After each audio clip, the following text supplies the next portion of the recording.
It's a lot of kids. Oh, I don't know, 10, 11, 12 models. You can get things like free, drinks, free meals. There's a lot of perks to the lifestyle. There's a lot of camaraderie with the guys who, Miami Swim Week is very, very female heavy, of course. Oh, why am I not in a private jet? Like, okay, you're being, blown out for free. Influencer Insight shares the battles, stories, success of the models, influencers, and entrepreneurs as they find the balance of being influential leaders today while creating long-lasting impact for the future. Hello, everybody. Welcome to another session of Influencer Insights, where I've been Lechter from New York right now. Said he's originally from Atlanta. I've been to LA, Miami, and now back in New York. He's done modeling for about 3 years and kind of been really working on it the last few months. So we're really excited to hear from Ben. And we kind of connected on one of the social platforms somewhere. So it's really nice to meet and chat in person tonight. So welcome, Ben, to the podcast. Yeah, thanks for having me on. It's the first time ever kind of being on any sort of podcast related to modeling. And so it's exciting and great name, by the way. Yeah, we're glad to have you on and hear your story a little bit. So just give us a little background. You grew up in Atlanta. How did you decide that you wanted to get into modeling there, Ben? Yeah, like I guess a lot of people, I didn't exactly decide on it, but it just kind of found me. And I sort of eventually, a little bit reluctantly, decided to pursue it.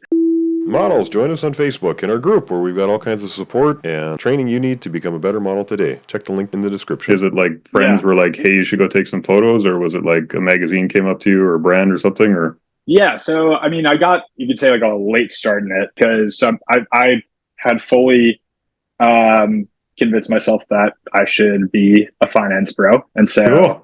I got a degree in finance. I moved to New York. I worked on Wall Street for 2 years, and then COVID hit. Right. I'd always been really into fitness. Yeah.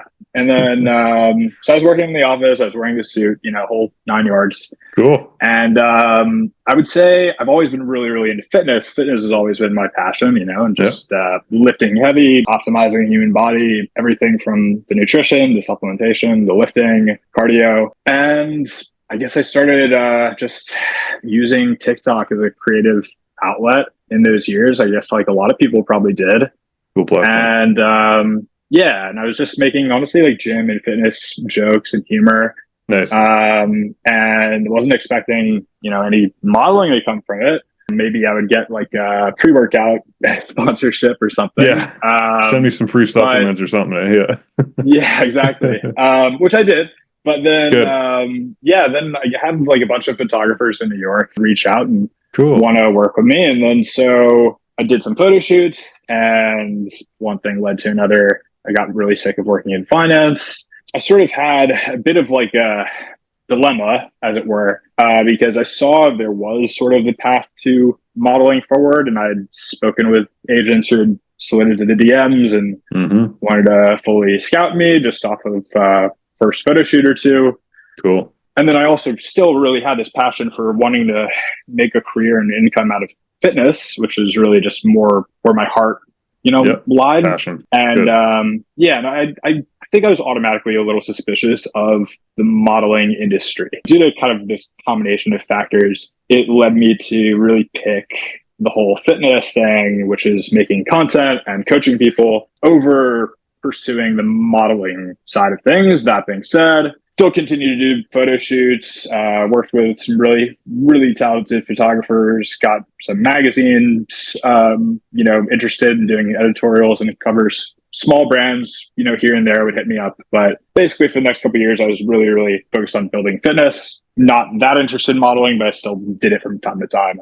And then really just only in the last couple of months, a little bit before I moved to New York, like with Miami Swim Week, which is a lot of fun. And that, definitely since I moved to New York is really when I've been really balls to the wall, just like, let's try to really focus on modeling, because I see it as a new challenge, and not necessarily new, but it's like, I'm coming back to it, but it's definitely a challenge. And now I'm determined to make it happen. I love your approach to that. You're just like, like some people are just like busting it and they can't make anything happen, but you're like, I got some brands going. Cool. That's good. So that's really, really awesome to see that just kind of flow that way. And sometimes that tells you a lot about maybe where your path is supposed to be sometimes too, right? So yeah. I think there's a couple factors, right place, right time. I've lived in some of the biggest cities, New York, LA, Miami. Another thing is social media, for sure. And I know there's a lot of people who really just try to only be models, but they don't make any of their own content. So they're not really getting on the explore page. They're not really, building following on TikTok or on Instagram. And so you're not going to be necessarily putting yourself in that right place or right time for people to hit you up if you're only focused on, maybe I can go to this casting, or maybe I can submit my digitals or something. You got to do, everything. Full kitchen sink approach and really build your own brand. That is how tons of models now, do get scouted. Sure. Yeah. The social media thing it's amazing how relevant it makes you, right? When you do that, right? So yeah. Did you have a couple of videos blow up on TikTok or anything early on that you were like? Yeah. I mean, like back in I would say early 2022, that was probably the biggest sort of hockey stick launch for me in terms of viral TikToks and reels and my following. So I was having just a lot of videos go viral, some in the millions. Wow. And a lot of new followers. That was also when I got one photo shoot, got me the cover of a magazine. Cool. Since then it's kind of stagnated just because you never know where the algorithm is going. So I'm still, somewhat of like a micro influencer, being under 50,000, but it's been good. It's been, not complaining. I'd love to have 1 million followers, but I'm also not stressing about it every day. That's right. Yeah, it's important to hit those numbers, but at the same time, you've definitely had the success, and that shows that you can make the content too, and that people are wanting to see that, right? So that's worth a lot right there too, to a brand or anybody else that's looking to book a model, right? So yeah, and if you're just like I said, like making it on the explore page is a big thing. People will land there. I mean, model scouts, if you're trying to make it as a model, will land there, or like anyone else, they use TikTok. They'll scroll mindlessly. Yeah. And what does their algorithm suggest them? Probably good-looking guys and girls who they could scout. Yep. So they may hit you up in the DMs, or a photographer may, and you don't know. I mean, the next photo shoot may be the one that takes you viral. So modeling, you got started in New York, and so was the transition, the trip to time in LA and Miami, was that kind of to pursue that, or how did that all come about? No, not at all. I mean, pretty much the opposite. So, I mean, I kind of moved to LA at the invitation of my first roommate, who was a online fitness coach and was making a lot of fitness content. Yep. Which is, still what I do. I'm not going to give up that business, and it's very complementary, I would say, to being a model. I'd say a lot of more of the entrepreneurial minded models do have their own fitness apps and whatnot. That's right.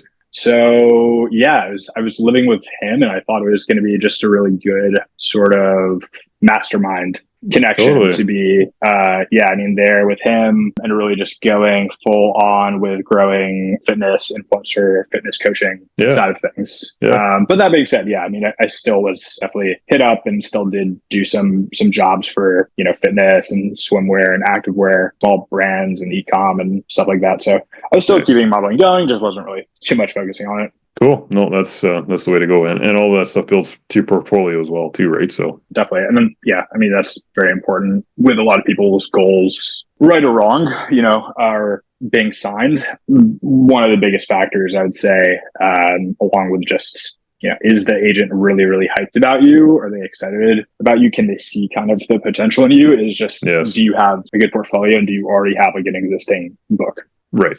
All the pieces come together to make it work for you, right? So are you booking regular work, or do you have people still bugging you all the time that you don't have time to take on and that kind of thing? Or so I mean, I haven't even actually made a ton of money, let's say, in the last month or so. I've been doing a lot of test shoots. Cool. And that is actually just because I'm trying to do that. I'm trying to, expand my portfolio, because frankly, it definitely just needed to be refreshed and to get signed with an agency in New York, which is really the toughest and most competitive market in the world. Sure, I needed to, so I needed to definitely expand my portfolio more than just having some e-com jobs and swimwear stuff like I was doing in Miami. No, that's okay. It's all part of it. I mean, some people worked really hard at building their portfolios and still haven't booked a lot of work, and some people have just booked work right out of the gate too. So it's not like there's one path to making it happen either. So. And that being said, I mean, it's a really, really great place for networking. I've done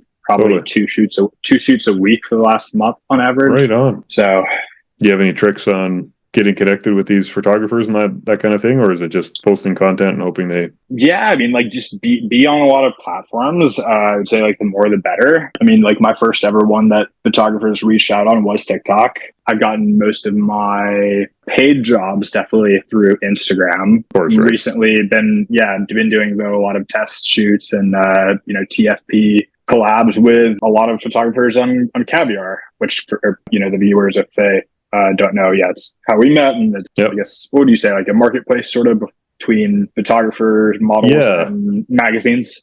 Yep. So yeah, just in the last like 2 days, I had photo shoots with two photographers who hit me up on Caviar. Nice. What has been one of your, I guess there's, once you get to be doing a few shoots, hard to pick some that are your favorites or not, but were some definite highlights for you that you'd go back and do over and over again?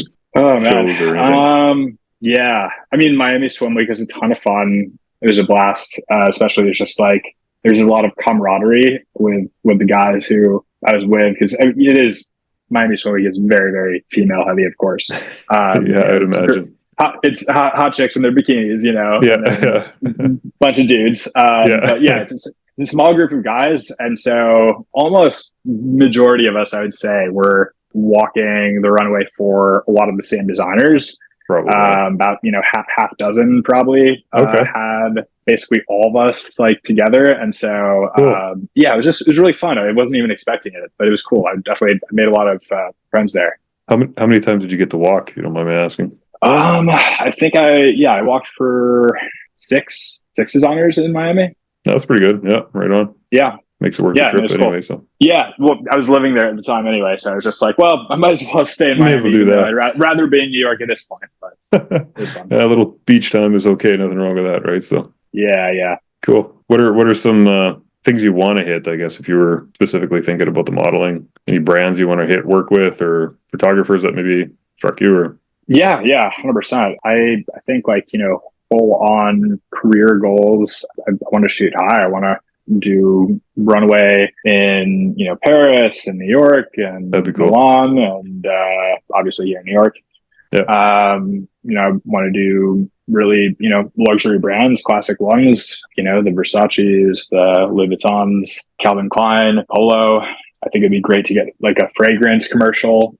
That'd be cool. I think I was just literally right before I hopped on with you, I was talking to a photographer planning a shoot for next week, and he had mentioned like David Gandy, for instance, who was it?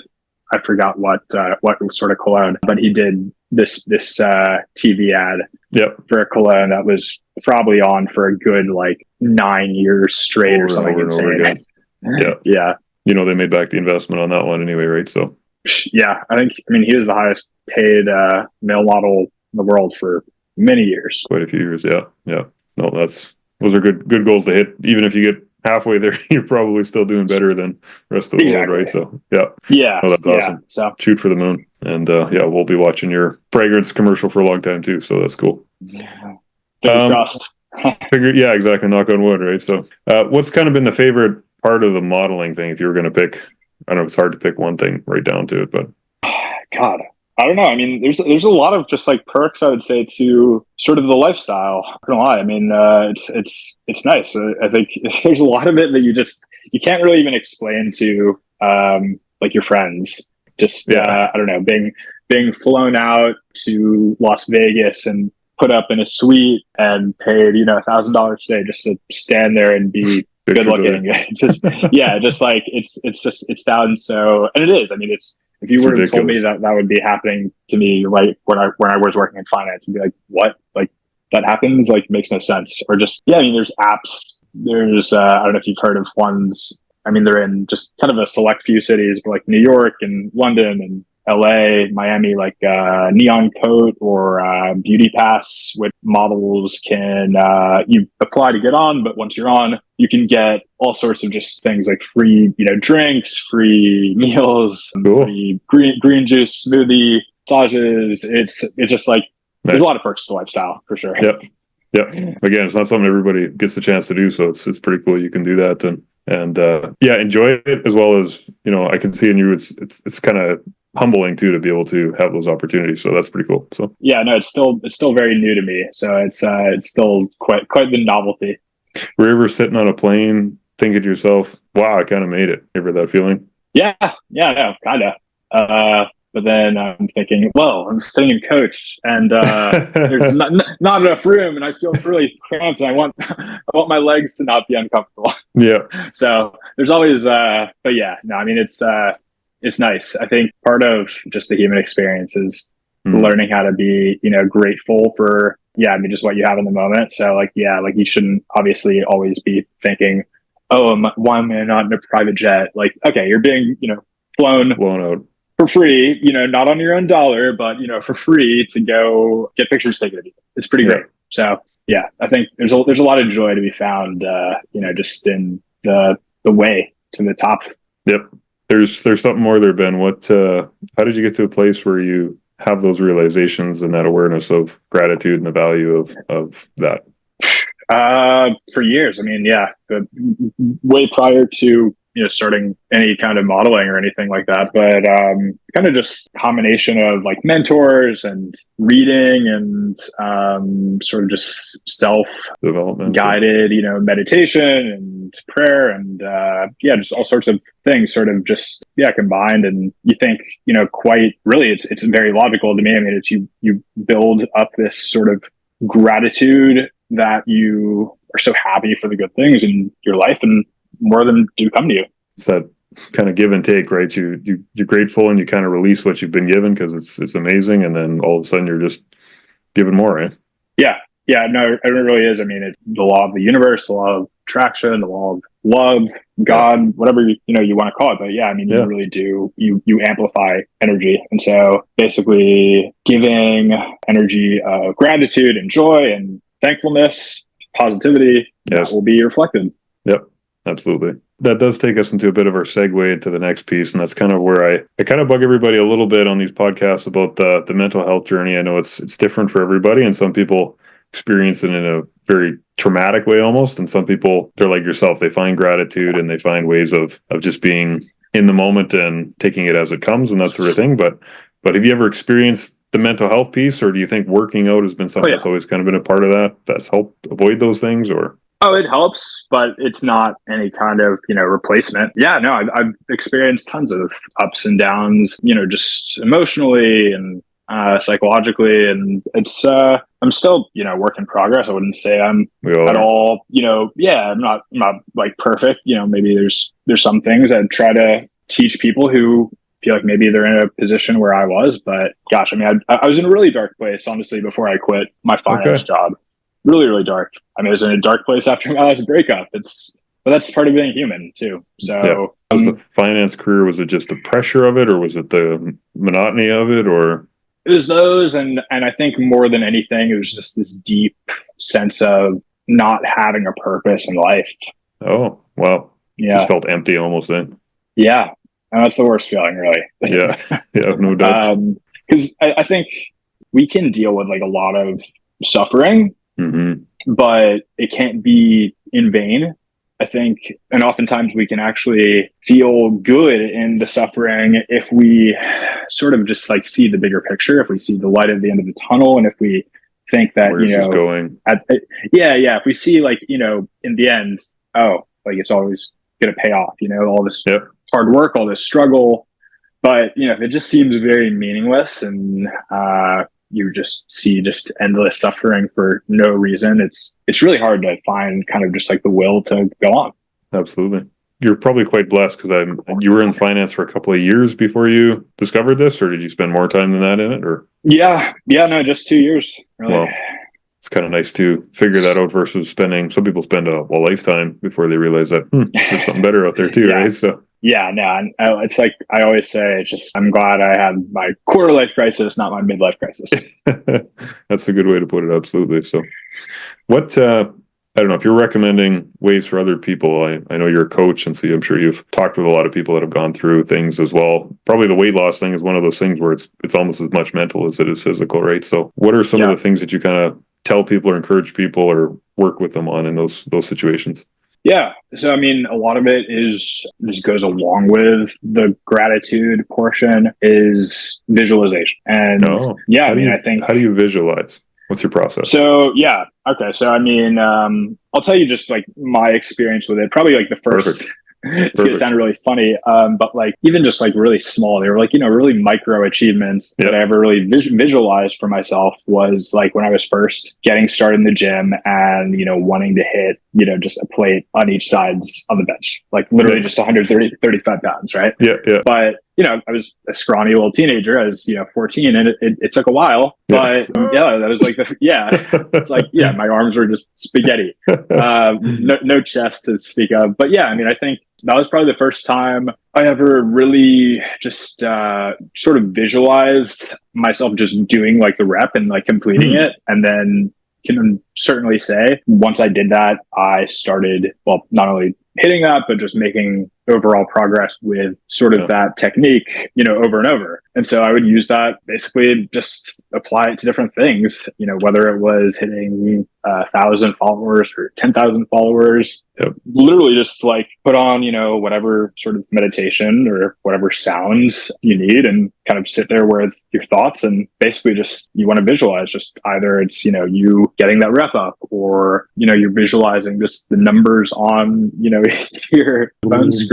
Yeah. Just going up or, if it's weight loss, visualize the scale going down, visualize yourself, you're looking in the mirror and, you see just a slimmer, more toned, more muscular version of yourself. Like what does that ideal you, actually look like? Is that something you go through every day or do you start your day that way or do you part of the week or once in a while or? I probably should. I find, it seems to be working, so I'm just curious. Yeah, it does work. It does work. And, when I don't find the time for it, it's definitely my fault and to my detriment. So I don't do it a specific time every day. I'm not sure I actually ever did, but yeah, it just tends to be when I do have some alone time, let's say, I mean, if I'm up like, really early in the morning, much earlier than usual, then it'd be then. But yeah, just a time where, I just have quiet and ability to focus and just some me time, then that's when I'll usually take that. Nice. Oh, that's cool. I'm going to ask you a few more lighter questions. You're living in New York again, second time around. You said you're happy to be back. What are some of your favorite things to do in New York and be there for? We'll see. Wow, just really endless, things to do here. I'm a big house and EDM fan, so cool. There's always a bunch of the best DJs in the world really coming through here, and I like to go and go to their concerts. Honestly, just go out on a nice walk around the city. I probably walk so much more here than I ever walked in any place else I've ever lived. Like literally get probably 17, 18, 19,000 steps a day just without even trying. It's I mean, for now until it gets too cold. But I mean, it's beautiful. It's a great place to walk around. Tons of people walking around, good looking people and vibes, and it's great. Got beaches pretty close. There's Hamptons and Jersey Shore, and there's just so many different things to do. No, it's again one of those bucket list places for myself as well. So we'll have to come catch up with you down there somewhere. So, but we'll link up. We'll have a time. Yeah, that'd be cool. Tell us a little bit about your coaching program. I'm kind of curious. You're still doing some of that. People might like to hear. Yeah. I mean, it's definitely what I've been doing now for majority of my, I guess, working adult career. I have a handful of clients, but people who are really, really serious and really, for whom they've decided, for them, this is really the thing that they really just need to conquer and master in their life. So, we work very hands-on, and I design for them really very, very customized everything from, their supplementation to their meal schedule, what they're eating, when, obviously their workouts and their goals and all the progressive overload and tracking that goes along with that, optimizing their sleep, their hormones, really just you name it, and definitely just staying in contact. So it's a big commitment. It's not for everyone, but it's for people who want really big. Yeah. So we have Zoom calls, FaceTimes, texting all the time. It's really constant communication. So accountability. It's not for everyone. Yeah, it's a lot of accountability. I'm definitely on their ass. So, but I mean, it's for people who want really, really serious, transformative results and want to get going on them now. So people that are maybe listening to this at home thinking, man, Ben's a pretty ripped looking guy. I'd like to work out, learn from him how to do that. Like what is the biggest hurdle that you see people need to get over to get into the place that they're just like, okay, I'm going to do this? Have you noticed those kind of roadblocks for them? Yeah, totally. I mean, I think, most of all, you've really got to commit to rescheduling and basically just reprioritizing your whole day, the time that you spend awake, really. Yeah, I mean, like, there's not room for, I felt like playing video games instead of going to the gym. It's like, no, you're going to prioritize that no matter what. Going to the gym, bro. Yeah. Yeah, that's probably it. I mean, I think a lot of people are just very, very stuck in their habits. And so, they're not used to prioritizing their time in the way that they need to get the results they really want. If somebody was thinking about working with you in a couple of months or something like that, but they wanted to get themselves kind of a head start just on their own, is there like 3-4 things they could do just to get going, or should they just jump right into working with you? No, I mean, I would say, like, if you're, really, really 100% certain that you're committed, hit me up now and we'll basically have a consultation. No need to get a head start. I mean, if you think that you can do it on your own and you don't need someone, basically who is coaching you the whole way, then by all means, get started. But what are you I mean, exactly. But it's like, if you think you can, then why haven't you done it already? Yes, absolutely. Nope, fair enough. No, that's good. I guess we kind of talked a little bit about goals with modeling and that kind of thing, how far you can take it, but do you have any personal dreams, desires, things you'd like to do yourself, Ben, that maybe people don't always know or wouldn't think about, seeing the model and the coach that you are? Personal goals. I mean, I don't know. I want to get married and have a family. I have a lot of kids. Kids. Not right now. Yeah. That's a lot of kids. Oh, I don't know, 10, 11, 12. Oh, wow. Okay. Impressive. Maybe like I'd be completely content with 4, but yeah. Okay. No, but cool. definitely more than like 2 or 3. Oh, that's pretty awesome. And I mean, you're going to set them up at a good place where things that you've been and stuff like that, doing personal development, that growth, that'll be a good thing walking into being a dad too. So yeah. No, I'd say other than that, I mean, it's probably the biggest like personal goal that I have, really. Just not right now, not ready for it yet. I'm still kind of immature, honestly. And enjoy the moment while you have it. That's worth a lot, my friend. So any big travel plans, that kind of thing that you're got to do personally yet, or do you? Usually I am always traveling, but I'm really committed to sticking it out in New York for a long time. Nice. Right now. I was just in LA for about a week and a little bit of kind of central California. Yeah, I'd say just right now, I mean, I'm very, very tunnel visioned on getting new representation here and doing New York Fashion Week, which is in less than a month now. And so, how do you prepare yourself for New York Fashion Week? Calorie deficit for sure. No, I mean, make sure your diet's on point, hydrate a lot, just the basics, really. I mean, obviously, I never really let it off schedule with the gym. Make sure, my skin's all right and not having any, breakout. So try to just keep on top of everything, really. Yeah, absolutely. I mean, there's a big networking component too, getting to shake the right hands and meet the right people, because, especially if you are currently unsigned or between agents, like I am right now. I had an agent for a couple months and I left her. So a lot of it, it's just going to be making the right connections to, walk in some shows, even though, you're not with an agency. So you can do that with, your hometown, probably, whether you even know of it or not. Your hometown likely actually does have, a week or at least a couple of days where there is sort of a handful of designers coming and showcasing their outfits, and likely there's open casting calls that you can go. So I mean, there's smaller markets I know in the United States, like in Atlanta, in Chicago, in San Francisco, places you wouldn't think of, they're not New York, but they're there. So you should go if you're in a smaller market, or maybe you're in Wisconsin and you drive to Chicago, but maybe you're in Washington State or Idaho, you drive to San Francisco. But if you want to make it happen, you should do it. Absolutely. No, I believe that. I'm not super close to a major center, so it's been a lot of traveling just to get to places, but I think sometimes it shows a little different level of ambition or whatever too, right, to say that I'm committed to this too. So Where in Canada are you? You're in like Western? yeah, I'm in Western Canada. I'm right in them. Like most people know where Vancouver, Calgary, and Toronto kind of all are, and so we're kind of right in the center of all of that in Saskatchewan. So Oh, okay. Yeah. In Saskatoon? close, a couple hours from Saskatoon. by. Yeah. Okay. So it's Got quite it. flat here. Put it that way. Yeah, that's the biggest joke's a lot like Montana. So You have a lot of oil there, right? yeah, we're quite into that part of the world too. So yep, good call. Well done. So seem to have your geography down fairly well. That's impressive. So I haven't been, but yeah, no, I think I could probably name all the Canadian provinces, I think. cool. Well, I won't make you do that on here because that's mean, but that's pretty impressive. So that's good. Good on you. When you were thinking about this podcast and you were like, Ben asked me to do this. This will be fun.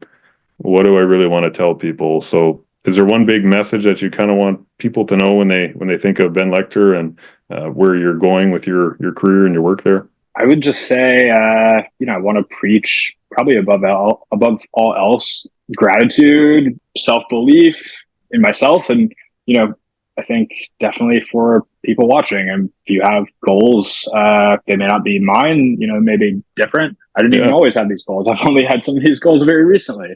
But the belief that first off, you're good enough, you can accomplish them. And, by simply putting, the right combination of moves, of actions, together, then you can do it. You can get there, whether it's getting in shape, whether it's getting signed to an agency, whether it's landing a campaign, whatever. First step is always just to start though. Exactly. Yeah. You can't be, I used to have a big problem with, paralysis by analysis, overthinking. That's a good one. You can think it all till you're blue in the face, but at the end of the day, it doesn't produce any results. So exactly. Cool. Well, we appreciate your time, Ben, and you're a good public speaker for not doing this a lot, and so I hope to hear you on other podcasts as well. Feel free to network with some of those people because I think you got a lot of story to share with people, and people need that inspiration and that encouragement, that gratitude and reminder of the important things, right? Of just sticking to it and enjoying the journey along the way. So, amen. Well, I appreciate that. Thank you. Yeah, you bet. You're very easy to talk to, very good host, so props to you for that, and thanks for having me on. I'll definitely have to do this more often. Absolutely looking forward to seeing it. So awesome. All right, take care for now.